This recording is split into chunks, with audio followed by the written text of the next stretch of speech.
And let's see if after 25 minutes we reach those goals. Okay, this is from the WHO fact book on burns, and it's pretty dismal. It says, in Nepal, no patients survive who have more than 40% burns on their body. And it's quite old. It dates back to 1998, but yet,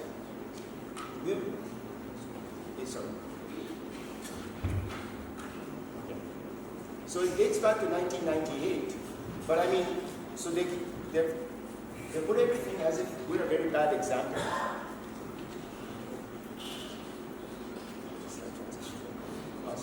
Now let's look at what people achieve elsewhere in the developed world. Okay, so we have a graph where we have mortality versus burn size. So this is the LU50. It's the burn size at which 50% of the patients die. Okay? So at age 60, it's about 30% TBA saved. At age 40 to 60, it's about 50% TBA saved.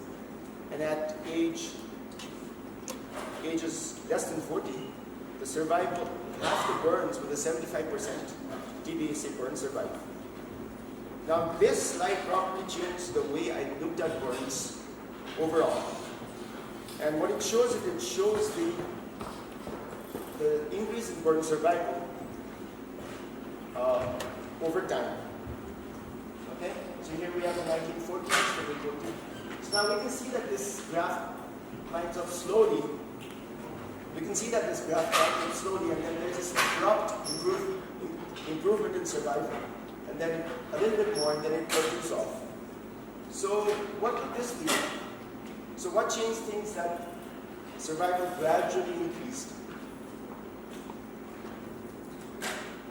It was silver sulfadiazine. So silver sulfadiazine is an antibacterial. It's an antibacterial that decreases the bacterial load. So it decreases the risk of sepsis and burns.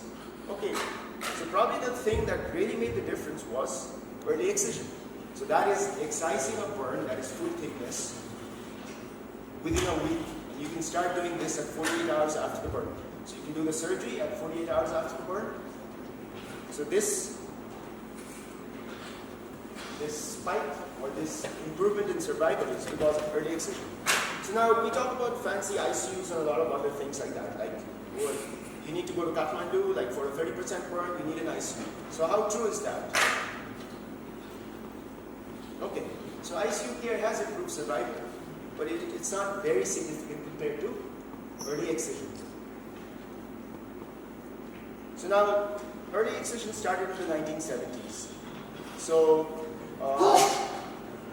the first author was from Yugoslavia, and these were British authors.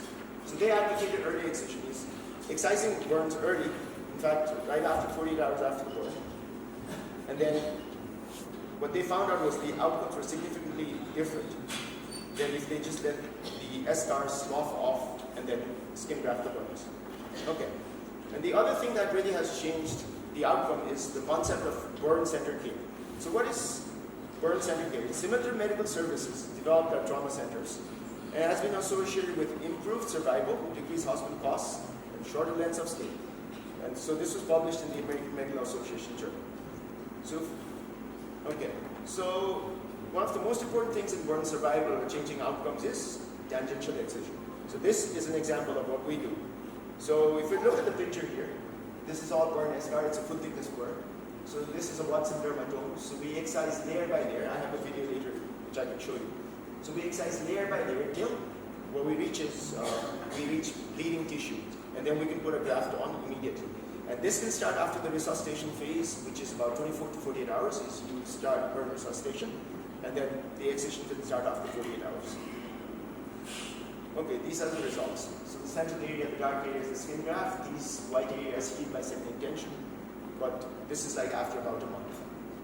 And for one burn like this, the hospital stays about 7 to 8 days when you excise burns. Okay, so let's take a bigger example, especially in the elderly. Now, in one of the slides, we showed that, like in the elderly, burn survival is poor. So this was a lady in her early 70s, and with about 20% total body surface area burns. So out of those 20% total body surface area burns, we only have about 50% full thickness burns that need to be excised, because superficial burns heal on their own. So if you get a 50% burn, you might have a 30% full thickness burn, and you might just have a 30% full thickness burn, and you might have 20% partial thickness. So the partial thickness areas heal on their own. So what you need to do is you only need to excise and graft 30%. So it's not that a 50% burn is something extremely difficult. Like 30% excision would probably be like 3 surgeries, and it can be started at day 2, and then every consequent week. So in about a month, the patient can be discharged. Okay, so let's see what happened here. Okay, so this is another view. Okay, there were some burns on the hand that added on to the total body surface area, but this is all full thickness, right? And if you look at the edges, these areas are burned, but these are partial thickness. Right? The edges are partial thickness. And so we started with the excision. We started with one buttock, and then probably the area below the top of the fossa. Then we went in for about another 7 to 8%. So this lady came after 3 days, and that is delayed presentation.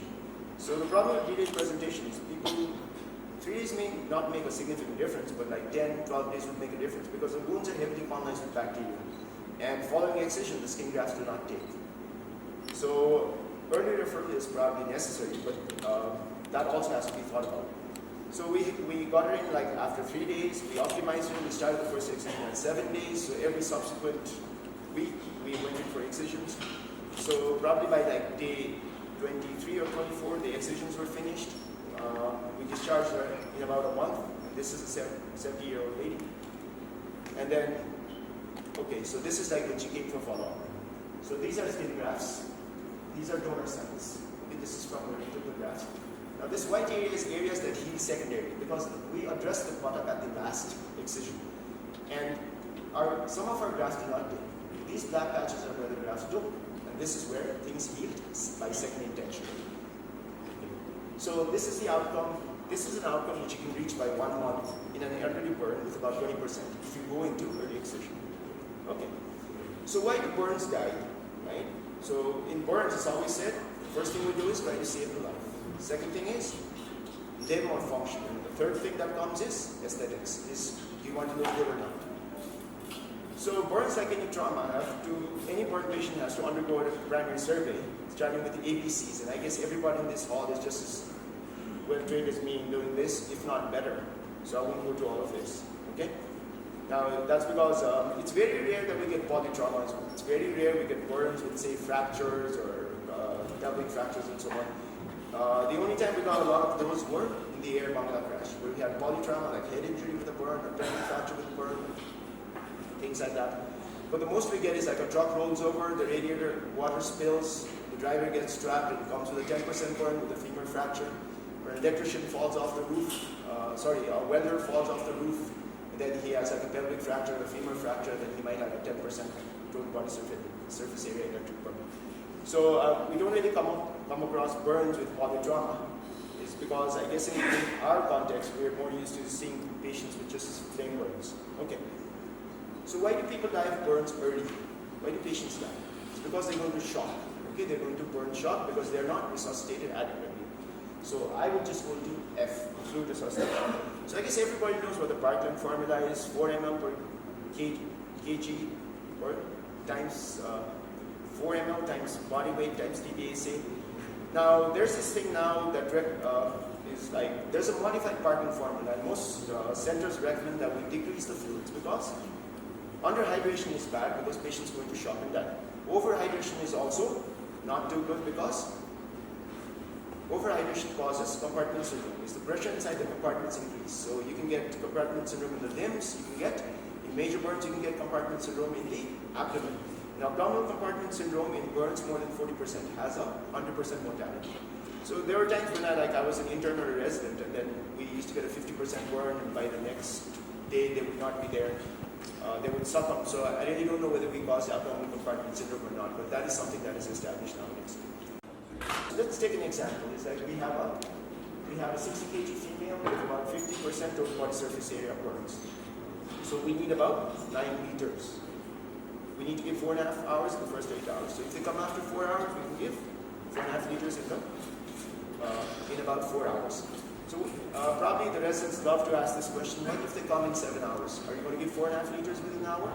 Is it going to be possible, or is it going to be difficult trying to send in 4.5 liters within like an hour? It's going to be difficult. So what we do is, we generally take the flow rate. So this would be around 500 milliliters per hour. We double the flow rate to about maybe 1 liter an hour. So we give them 1 liter bolus, and then see what happens in terms of urine output. And urine output is the most reliable indicator of burn resuscitation. It's not CVPs, it's not anything, it's urine output. So what we need to do is we need to keep the urine output 0.5 to 1 mm per kg per hour. So in an average blood, it would be like 30 to 50 milliliters per hour. So what we do is we give a bolus, we see what happens. If there's no urine, you give another bolus a liter an hour, and then see what happens. So what we do is we titrate. It's like titrating.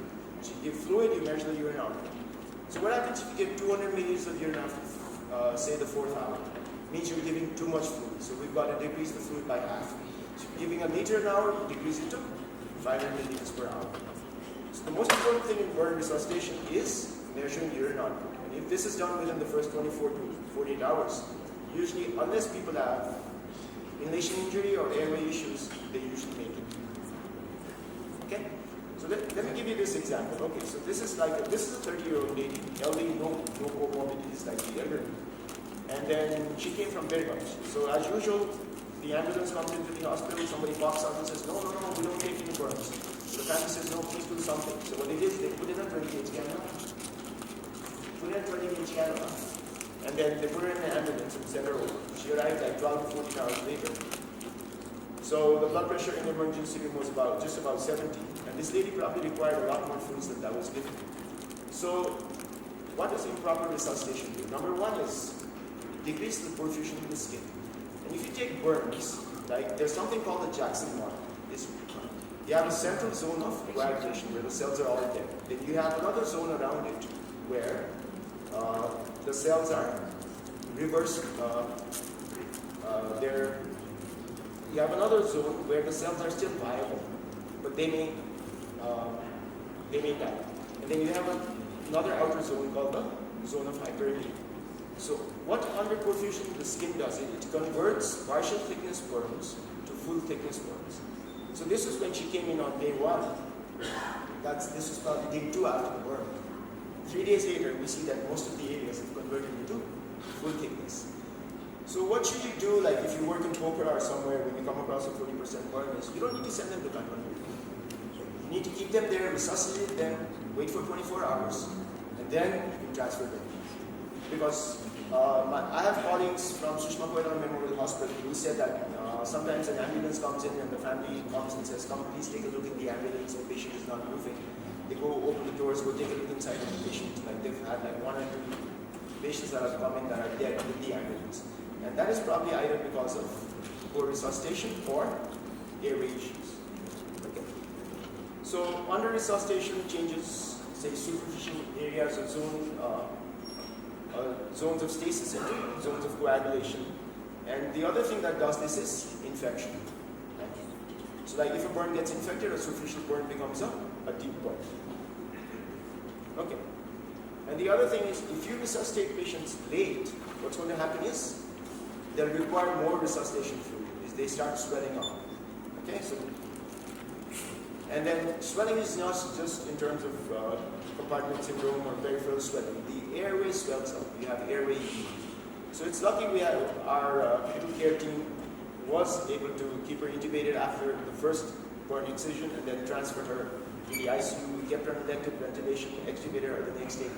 And with obviously our intensive care colleagues did help us a lot, otherwise this patient wouldn't have made it. But delayed, if you start resuscitation late, you'll end up giving more fluids and the outcome will be worse. Okay, so this was the picture, like 3 months follow-up. Right? These are grafted areas, this is graft, this is graft. The white areas are the areas that lead by secondary intention, or these are superficial burns. Okay, so both our hands were pretty badly burnt. Okay, if you look at the hands, they're pretty badly burned. So we had to excise most of the hands. So this is a picture of her hands post-excision. Okay? So these are all skin grafts. So There's skin grafts on the dorsum, there's more of these skin grafts over here. Okay. So like I said, first is life, second is limb and function. Okay? So let's take a look at how well she functions.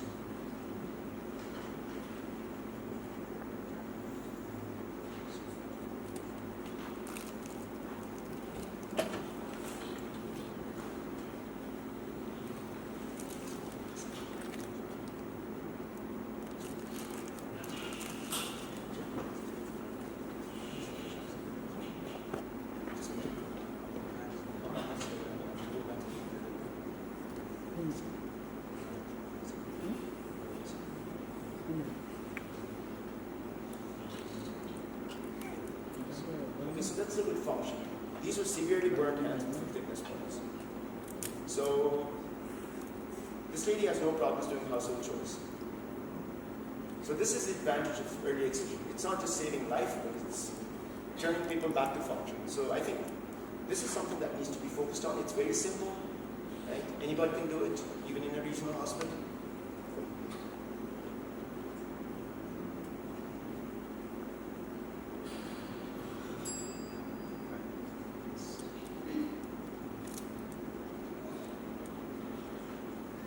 Okay, the other thing is like, do we get more small burns or do we get more large burns?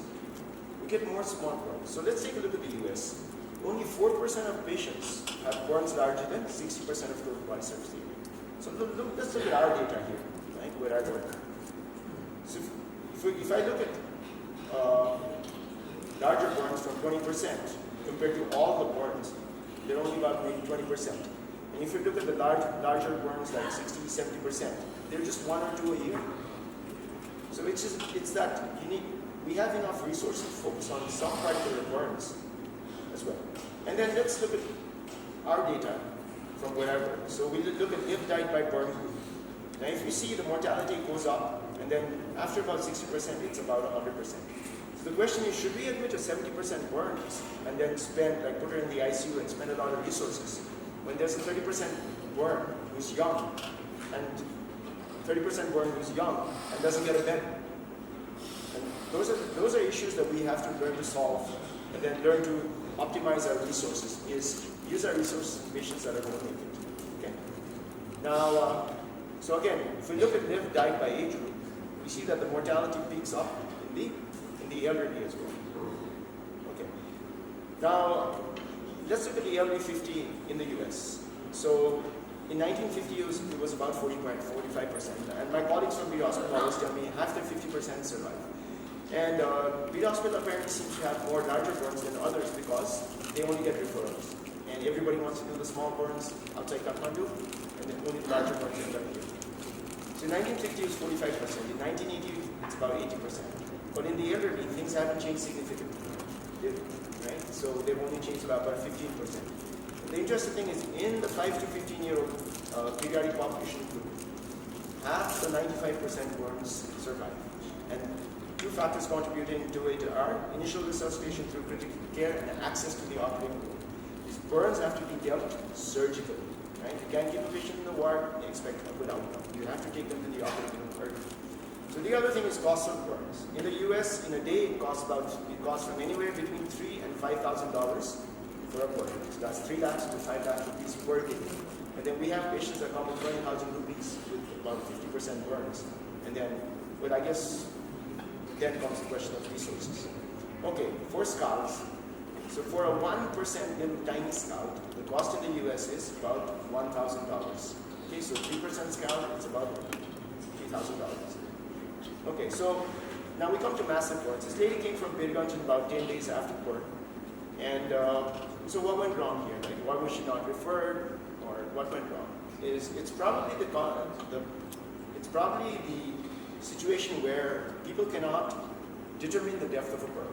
Is any secondary deep or a full thickness burn needs to be excised and skin grafted.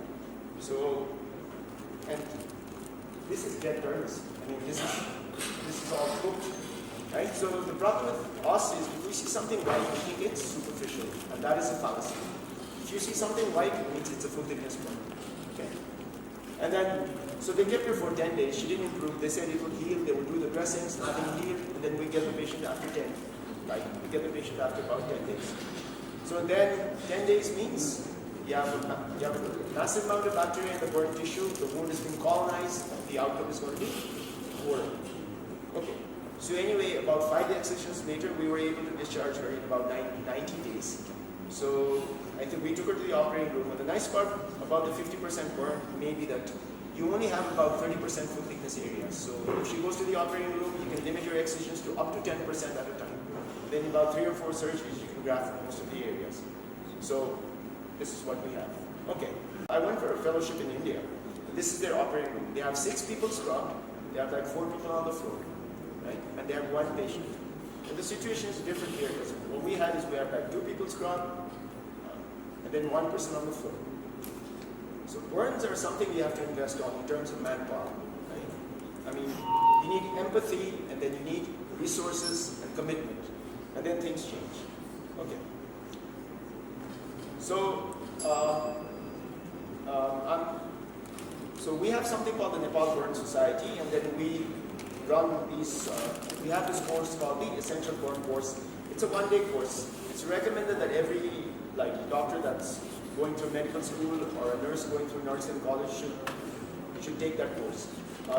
We host it about 6 times a year. I think there are people in the audience that have taken the course. And the least you could probably do is, we have about 6 courses, half of them are held outside Kathmandu in the periphery. This is the email address of the Nepal Burn Society. You can like the Facebook page, you can get updates. If all of you would send a mail and say, okay, we need to do more courses, maybe they would listen, right? Because they're not really listening to you so much. Okay. So I just have to okay, I just have 2 videos up because the files were large and I couldn't put them with my name. Okay, this is early excision of the dorsum of the hand. So we have a Watson dermatome. This is the dorsum of the hand. So what we're doing is we're excising the dorsum of the hand. So this is tangential excision. So we take layer by layer of burn tissue out that is non-viable till we reach viable tissue. And then if you see this is punctate hemorrhage. It starts to bleed. So if you go 1 layer deeper, and then it starts to bleed. So this is the level you have to reach for a skin graft to take. Right? And there are methods of reducing blood loss using epinephrine bags or injecting diluted epinephrine solution underneath the burn eschar. So now you can see that you've got more spots now that are bleeding. So this is early excision. This can be done at 24 hours. This can be done at like 48 hours afterwards.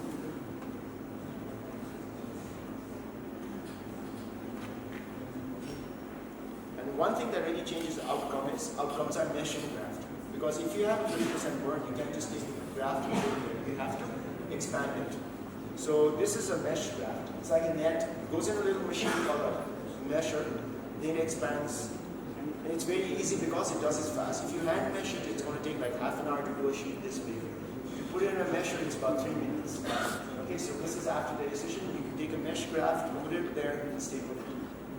And then if you look at the outcome after about 7 days, the grafts have all taken. Most of them are neutralized by 10 days. There's hardly any more left. So this is how you do early excision.